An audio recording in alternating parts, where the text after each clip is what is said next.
ప్రజాస్వామ్యంగా ఎన్నికలు జరిగితే కూటమి గెలుస్తుందని పులివెందుల ప్రజలు నిరూపించారని బీటెక్ రవి అన్నారు. జెడ్పీటీసీ ఉప ఎన్నికల్లో వైసీపీని ఓడించి జగన్ రెడ్డికి గట్టి బుద్ధి చెప్పారని తెలిపారు. 14 నెలల్లో చేసిన మంచి పనులు సుపరిపాలన.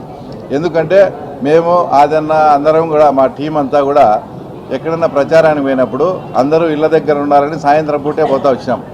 ఎప్పుడు సాయంత్రం పూట పోయినా కూడా స్కూల్ పిల్లలు బడికంతా వచ్చి ఎప్పుడు మా ఎమ్మడే thank you CM sir, thank you Lokesh sir, మాకు అందరికీ తల్లికి వందనం వచ్చిందని మా వెంట తిరిగేటప్పుడే మాకు సుస్పష్టంగా అర్థమైంది ఈ ఎన్నిక మేము గెలవబోతున్నామని.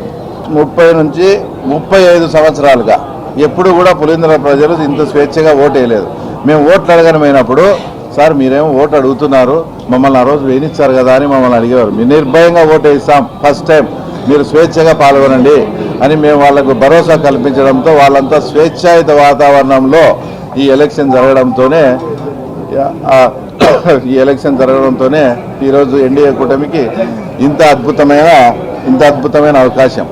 మేము ఎలక్షన్ పోయినప్పుడు కానీ అక్కడంతా కూడా అందరూ కూడా వాళ్ళ క్యాడర్ అంతా కూడా మాతో టచ్లోకి వచ్చి సార్ ఈ 5 ఏళ్లలో మమ్మల్ని సర్వనాశనం చేశాడు, ఎగ్జాంపుల్కు పాడా అని చెప్పేసి 200 నుంచి 250 కోట్ల బిల్లులన్నీ పెండింగ్ పెట్టాడు. ఎలక్షన్ అయిపోయి కౌంటింగ్ మధ్యలో ఆయనకు అవకాశం ఉంటే 400 కోట్లు మెడికల్ హాస్పిటల్కి వేసినాడు. కానీ మేము కార్యకర్తలంతా ఇట్లా ఇబ్బందులు ఉన్నామంటే మా కార్యకర్తలకు కూడా అతను ఇచ్చి సావలేదు. కాబట్టి మేము మొత్తం అతనికి సహకరిస్తాం.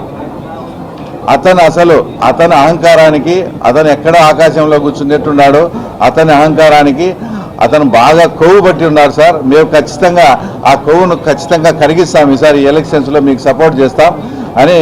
ఇంకా అసలు నేనన్నా ఆయనకు అని చెప్తారా, వాళ్ళు మాట్లాడిన మాటలు కానీ యాజ్ ఇట్ ఈజ్ జగన్మోహన్ రెడ్డికి కానీ వినిపిస్తే ఆయన ఆత్మహత్య చేసుకుంటాడు. అలాంటి పదజాలము పులివెందుల వాళ్ళ క్యాడర్ వాడి నాకు సపోర్ట్ చేసినందువల్లనే ఇప్పుడు ఆ తర్వాత ఇంత అద్భుతమైన విజయం.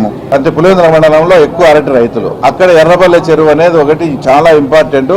చిన్న పని చేస్తే కూడా ఆ తర్వాత ఆ ఎర్రబల్లి చెరువు నిండుతుంది. అంటే హెచ్ఎన్ఎస్ఎస్ ద్వారా చిన్న వెంటు పెడితే ఆ పనిని పోయి రైతులంతా పోయి అడిగితే కూడా ఏ రోజు స్పందించకుండా అవంతా కూడా పొంగనూరు పెద్దిరెడ్డి రామచంద్రారెడ్డి పోవాలి. ఇక్కడ నిన్ను ఓట్లు వేసి 35 ఏళ్ళు 40 ఏళ్ళ నుంచి వాళ్ళని ఓట్లు వేసినా వేయకుండా మీరే గుద్దుకొని చేసి ఆ ప్రజలకు ఇవ్వకుండా అక్కడ పెద్దిరెడ్డి రామచంద్రారెడ్డి వాళ్ళ ఊరు పీబీసీ అంటే పొంగనూరు బ్రాంచ్ కెనాల్కి పోవాలని ఎక్కడ నీళ్ళు ఇవ్వకుండా పోవడంతో మేము మొత్తం మా కూటమి నాయకులంతా సీఎం గారితో మాట్లాడి అధికారులతో మాట్లాడి అక్కడ వెంటు పెట్టించి అక్కడ వాటర్ అందించడం.